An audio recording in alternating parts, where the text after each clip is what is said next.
going to take you on a journey through time, from the shores of Friesland to Norway, Normandy, and Ireland.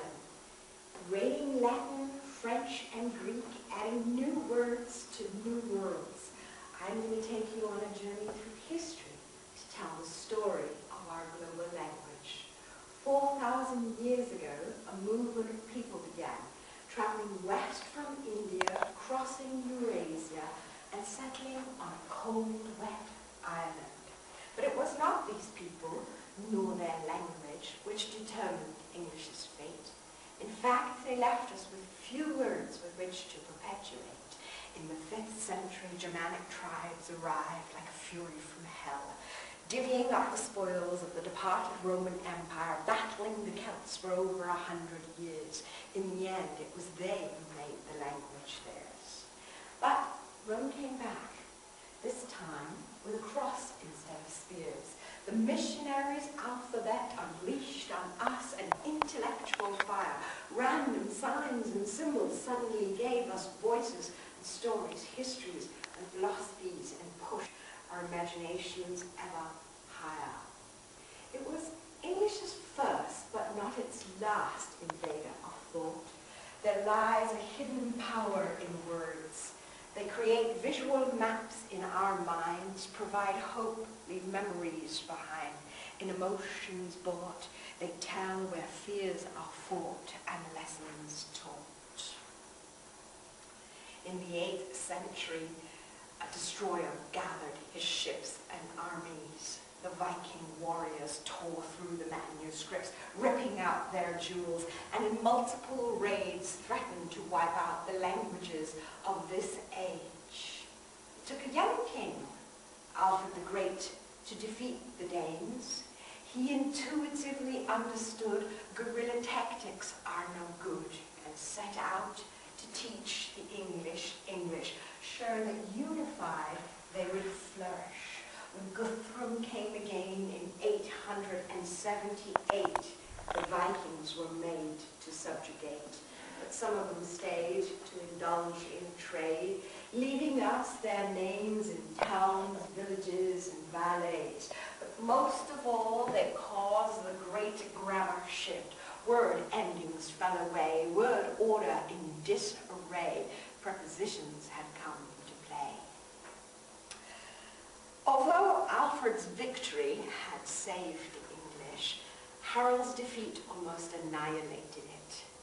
When William was crowned in 1066, 3 centuries of French rule followed, their language, their culture, English spoken by only those under indenture. In 1348, the ship docked at Weymouth, on board the most unlikely savior. Its cargo, the deadliest of plagues. The rats scurried east, then north, killing 1/3 of England's population. Priests, politicians, and princes could not be cured. Those left untouched by the Black Death suddenly had leverage. Wages rose, properties fell, and serfs moved into the farms and abandoned mansions. English became the language of the classrooms and appeared before the magistrate. When Henry IV was crowned, the home language was finally resurrected. Yet the Bible was still in Latin. A philosopher and theologian who believed that language belongs to the people and not to a religion started his translation, making Oxford the most dangerous place in all the nation. The Holy Roman Catholic Church struck a heavy hand. All were banned. Wycliffe's Bible damned, were it not for the greatest technological advance of all time, the printing press. A renaissance swept across Europe, bringing with it a tide of immigrant words. Zealots arose to protect her, to keep her pure, but language is a woman who knows no master, and she refused to obey, instead painting herself in the tapestries of thought, giving birth to a honey-tongued bard. Shakespeare slammed his words together, synonyms and antonyms forever to be wed. But darkness lay ahead. The American continent conquered, the people humbled, All lands adopted. The masters were those of religious philosophies which condone the sacrifice of human dignities. Nothing so singularly characterizes English's abilities as the absorption of those they traded and sold. The rise of the novel began to influence our sense and sensibility. Suddenly, everyone wanted to tell English how to be. Dictionaries compiled, grammars written, coarse words thrown out, and body parts forbidden. The language of the street locked out, spelling and pronunciation locked in, telling others of your class and the status of your kin. But then, sound began to travel through the air. Lights shone brightly, nightly. The Industrial Revolution put Greek and Latin in cahoots as new words sprung out of old roots. English did not only look backwards, it reached outwards. Hungry navies trawled the oceans from Australia to Malaysia, bringing home an empire's devotions and Hong Kong's magic potions.